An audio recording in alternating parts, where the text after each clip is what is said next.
پاکستان کی جانب سے مسلسل ٹی ٹی پی شرپسندوں کے خلاف سخت کارروائی کے مطالبے اور چین کی مداخلت کے بعد افغان طالبان نے ٹی ٹی پی کو پٹا ڈالنے کا اندیا دے دیا ہے۔ دونوں ہمسایہ ممالک کے مابین طویل سرد مہری کے بعد اعلیٰ سطحی وفد کے تبادلے اور وزیر خارجہ اور نائب وزیر اعظم اسحاق ڈار کے مجوزہ دورہ افغانستان کو پاک افغان روابط میں ایک اہم پیش رفت کے طور پر دیکھا جا رہا ہے۔ خیال رہے کہ اسحاق ڈار 19 اپریل کو کابل پہنچیں گے، جو 3 سال بعد کسی پاکستانی وزیر خارجہ کا پہلا دورہ کابل ہے۔ قبل ازیں اکتوبر 2021 میں کابل پر طالبان کے قبضے کے بعد پاکستانی وزیر خارجہ نے افغانستان کا دورہ کیا تھا۔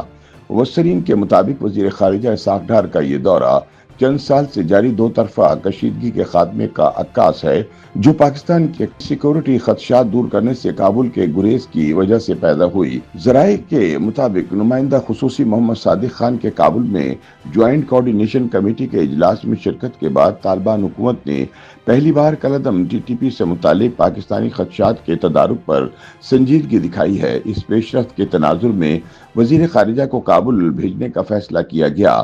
ذرائع کے مطابق طالبان کے افغانستان میں برسر اقتدار آنے کے بعد پاکستان میں دہشت گردانہ کارروائیوں میں اضافہ ریکارڈ کیا گیا۔ افغان طالبان کی پشت پناہی کی وجہ سے ہی پاکستان میں شدت پسند اور دہشت گرد تنظیموں نے ایک بار پھر اپنے پر نکالنا شروع کر دیے۔ پاکستان اس حوالے سے متعدد مواقع پر ثبوتوں کے ساتھ افغان حکام کو آگاہ کرتا رہا ہے کہ افغانستان میں مقیم ٹی ٹی پی کے دہشت گرد پاکستان میں ہونے والی شرپسندانہ کارروائیوں میں براہ راست ملوث ہیں۔ تاہم افغان طالبان نہ صرف ایسے خدشات کو رد کرتے رہے بلکہ ٹی ٹی پی کو افغانستان میں محفوظ پناہ گاہیں بھی فراہم کرتے رہے۔ عسکری ذرائع نے بتایا کہ افغانستان دوحہ معاہدے میں کیے گئے اپنے وعدوں کو پورا نہیں کر سکا۔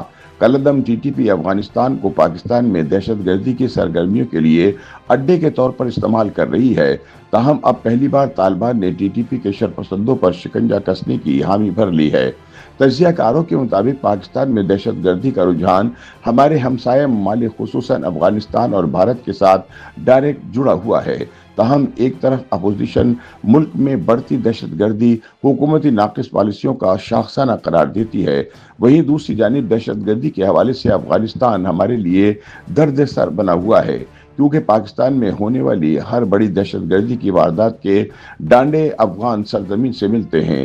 تاہم ماضی میں پاکستان کے بارہا احتجاج اور مطالبات کے باوجود افغان انتظامیہ طالبان شرپسندوں کے خلاف کسی قسم کی کارروائی سے گریزاں دکھائی دیتی ہے، یہاں تک کہ افغان حکام دہشت گردانہ کارروائیوں میں اپنی سرزمین کے استعمال سے ہی انکاری نظر آئے۔ تاہم اب چین اور روس کی مداخلت کے بعد افغان حکام ٹی ٹی پی کے خلاف کارروائی پر تیار ہو گئے ہیں۔ مبصرین کے مطابق خطے میں بڑھتی ہوئی دہشت گردی صرف پاکستان کے لیے ہی خطرہ نہیں، خود افغانستان بھی اس جنگ میں جل رہا ہے، کیونکہ ٹی ٹی پی کی شرپسندانہ کارروائیوں سے خود افغان طالبان کی اپنی رٹ کا مسئلہ بھی بنا ہوا ہے۔ وہ دہشت گردی کے خلاف اپنی سرزمین کے استعمال سے اس لیے انکاری ہیں کہ انہوں نے دوحہ معاہدے میں یہ شرط مانی تھی کہ ان کی سرزمین دہشت گردی میں استعمال نہیں ہوگی۔ ہمسایہ ممالک بھی اس سے متاثر نہیں ہوں گے، لیکن وہ اس کے سدباب کی بجائے الزامات کے جواب میں سرگرم دکھائی دیتا ہے، جو خود ان کے لیے بھی نقصان دہ ہے۔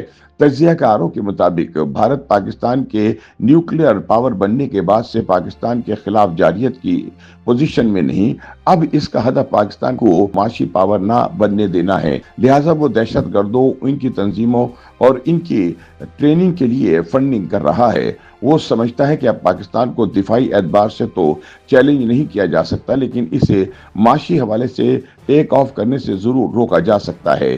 اس لیے وہ مختلف سہولت کاروں کی مدد سے ٹی ٹی پی کی پاکستان میں ہونے والی شرپسندانہ کارروائیوں میں مکمل فنڈنگ فراہم کر رہا ہے۔ YouTube پر گوگلی نیوز دیکھنے کے لیے youtube.com کی سرچ بار میں googly news T V type کریں۔ گوگلی نیوز کے پیج پر سرخ رنگ کے سبسکرپشن والے بٹن پر کلک کرنا نہ بھولیے۔ YouTube پیج پر اپلوڈ ہونے والی ویڈیوز سے باخبر رہنے کے لیے بیل آئیکن پر کلک کیجیے۔ آپ کو ہر نئی ویڈیو کے بارے میں نوٹیفیکیشن موصول ہو جائے گا۔